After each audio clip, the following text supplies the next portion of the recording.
Thank you for staying with us. We'll start off with the fuel tanker drivers, as petroleum tanker drivers have called off their strike. This follows a meeting with ministers of roads and highways and transport. The parties issued a joint communique. The union has decided to suspend strike by midnight today, 29th June 2023, based on the following conditions. Though works are currently ongoing on toll road, and the contractor will increase his equipment holding on the road and ensure that riding quality is improved within 3 weeks. Minister of Roads and Highways Samuel Amarkwata assured the drivers of an improvement in the 7-kilometer Tema Heavy Industrial Area road within 3 weeks. However, the tanker drivers demanded access roads at the 3 other depots in Kumasi, Takrady and Buipe are also improved.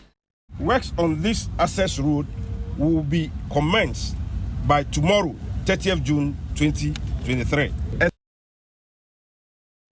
That was Sunday Alabi, Vice Chairman of Ghana National Petroleum Tanker Drivers Union. The Roads and Highways Minister Samuel Amarkwata agreed to their proposal and assured them of rehabilitating roads leading to other petroleum depots. Meanwhile, a 7-member committee has been formed to monitor the progress of the work. Vice President of the LPG Marketers Association of Ghana, Gabriel Kumi, says there may be some delays in supplying of LPG to the filling station despite the call-off of the strike action by tanker drivers, which has come as welcome news. He explains it takes close to 2 days for the products to move from depots to outlets. This is a big relief. We're really running against time. Our only hope is that whatever pushed them to go on this strike will be sorted, fully sorted, so we don't resort to this again. What this means is that loading will start in earnest, but these products which are going to be loaded tomorrow, some of them may not get to their destination tomorrow. They're likely to get to their destination by Saturday. Normally it takes between 12 to 36 hours for the drivers to load the products and get to their destination. What we are hoping is that whatever stocks we have in the system should be able to hold us together till Saturday, when the stocks which are going to be loaded tomorrow gets to their destination. That was the voice of Gabriel Kumi, Vice President of the LPG Marketers Association of Ghana. Away from that, economist Professor Lord Mensah says it is possible for government to get the buy-in of labor if it provides favorable conditions to minimize the impacts of the debt restructuring on their portfolio. The government has offered new terms in its second round of DDEP program to pension fund managers seeking to restructure local currency bonds held by pension funds as part of efforts to bring the country's debt to sustainable levels. However, labor unions are adamant, saying they still stand by their earlier decision for the government to exempt pension funds from the DDEP. So what I was saying is that, the labor engagement is possible, but then they may have to play with the numbers to know the possible impact of the restructuring on pensions portfolio.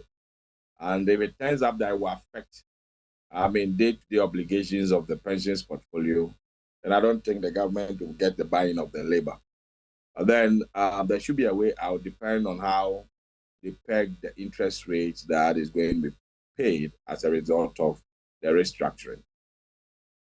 You heard economist Professor Lord Mensah. In more business stories, Executive Director of Africa Center for Energy Policy, Benjamin Boakye, has observed government is not in a position to pay the 30% of the $1.7 billion owed to the independent power producers.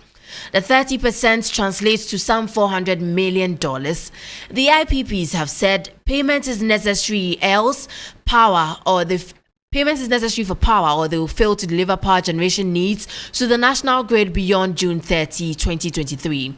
Benjamin Boakye suggests the independent power producers and government should come out with a payments plan. Immediately, I don't see how government is going to meet that request. 30% of, I think what they are requesting is 30% on their debt as of March, which was around 1.3, 1.4 billion.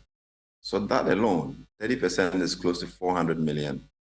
If the 30% is on the debt as of today, I mean, we're close to 2 billion, about 1.8, 1.9 billion dollars. That will be heavy for government to raise at this point in time. I think what there has to be is a conversation that arrives at a plan to systematically defray the outstanding balance whilst finding a workable solution to the recurrent, accumulation of the debt. That is the only solution that I think, we can push for at this point. That was Executive Director of Africa Center for Energy Policy, Benjamin Boakye. Now to our special Friday feature. After witnessing 5 years of transportation challenges in the northern part of Ghana, Valerie decided to make an impact in her community. In an attempt to solve the mobility needs of her people, she took advantage of a commercial opportunity by designing an e-mobility device, locally made electronic bicycles to mainly support women entrepreneurs in the north. Nanekia Mensa Abrampa tells us more. So here in the Central Business District, rush hour always triples travel time. Hence, two wheels are coming in more handy.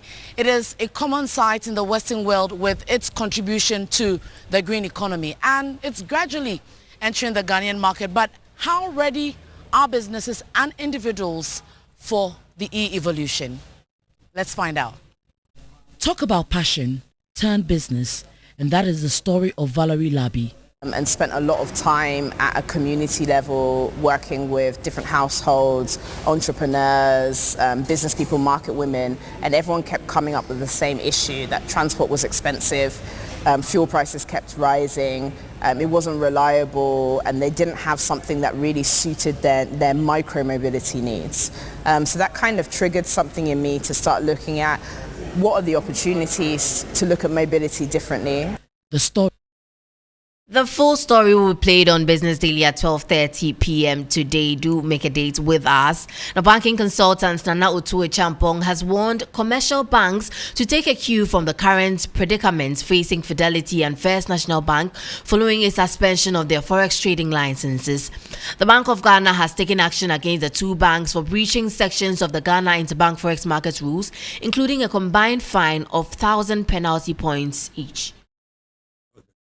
Yeah, very serious impact because it means that the banks involved cannot grant forex loans, and those who have granted forex loans like mortgages will have problem even receiving payment for those mortgages because they are not allowed to deal in forex. So it has a very serious implication. That's only on the surface of it.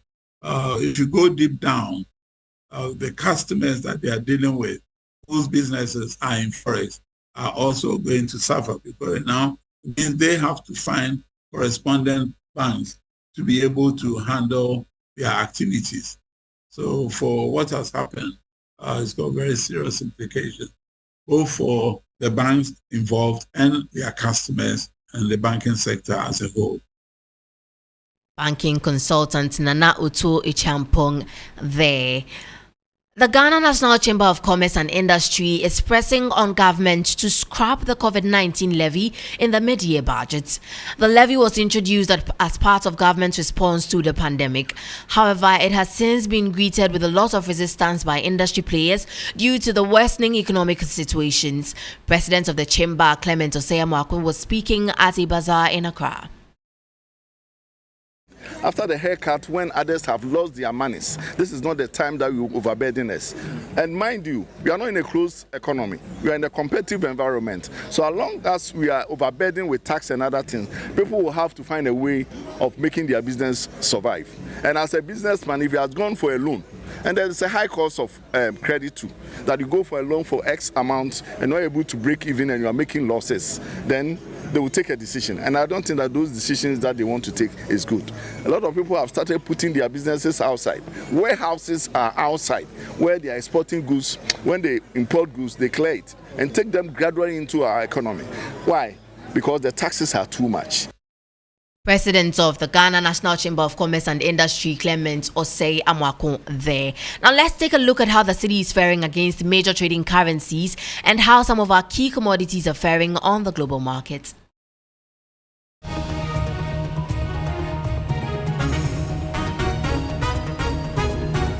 On the interbank foreign exchange market, where banks trade amongst themselves, the dollar is selling at 11 cedis. It recorded no price change.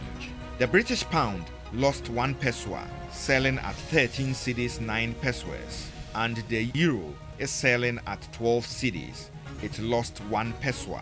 However, be guided that these figures will be higher at a forex bureau near you. On the global commodities market, price of cocoa is down by 2.31%, selling at $3,261 per ton. Price of Brent crude oil is up by 0.32%, selling now at $74.27 per barrel, while the price of an ounce of gold is down by 0.01%, selling at $1,907.07. That was an update from the Forex and commodities markets. That will be all for business news on Sunrise. For more business stories, please check out our website 3news.com. My name is Manu Afful. Stay tuned. Sunrise continues.